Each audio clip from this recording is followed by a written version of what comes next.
اللہ تیری عبادت کرتا ہوں، تیرے سے مدد مانگتا ہوں۔ میرے پاکستانیوں، آج میں آپ سے جو بات کرنا چاہتا ہوں وہ جو میں نے آج سے 11 مہینے پہلے اپنی کیمپین شروع کی تھی حقیقی آزادی کی۔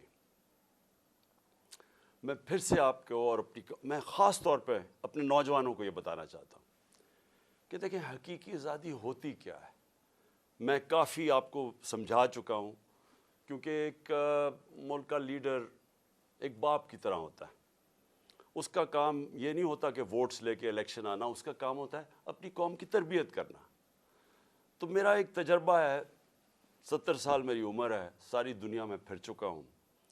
میں نے جس سسٹم کو ہم نے فالو کیا ہوا ہے، جو برطانیہ کا Westminster model of democracy, وہ میں نے بڑے قریب سے دیکھا ہوا ہے، کیونکہ میری بڑی زندگی گزری کرکٹ کھیلنے کی وجہ سے انگلینڈ کے اندر، اور میں نے پڑھا بھی پولیٹکس تھا اور پولیٹیکل ہسٹری میرا سبجیکٹ بھی تھا۔ تو میں صرف آپ کو یہ بتانا چاہتا ہوں کہ میں نے ساری دنیا کے سسٹمز دیکھ کے جب اپنی تحریک شروع کی تھی، آج سے اب تقریباً 27 سال اگلے سال ہو جائیں گے، اس کا میں نے نام رکھا تھا انصاف کی تحریک۔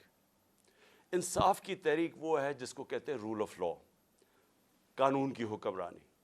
اور میں نے اس لیے شروع کی تھی کہ میرا ساری دنیا کا تجربہ یہ تھا کہ پاکستان کا مسئلہ ہی صرف ایک ہے، ہمارے انصاف نہیں ہے، ہمارے قانون کی حکمرانی نہیں ہے۔ ہمارا مسلسل اس ملک میں ایک طبقہ ہے جو قانون کے اوپر بیٹھ جاتا ہے، جو کہتا ہے ہم قانون سے اوپر ہیں۔ مارشل لا لگاتے ہیں تو سارا آئین ختم ہو جاتا ہے۔ پچھلے 60 سال میں آدھا وقت مارشل لا رہے ہیں۔ اس کے بعد جب یہ دونوں آئے، یہ دو خاندان آئے، انہوں نے جب لوٹنا شروع کیا تو انہوں نے ایک چیز کہی کہ سب کو پکڑ لو لیکن ہمیں نہ پکڑو، کیونکہ ہم قانون کے اوپر ہیں۔ ابھی بھی وہ جو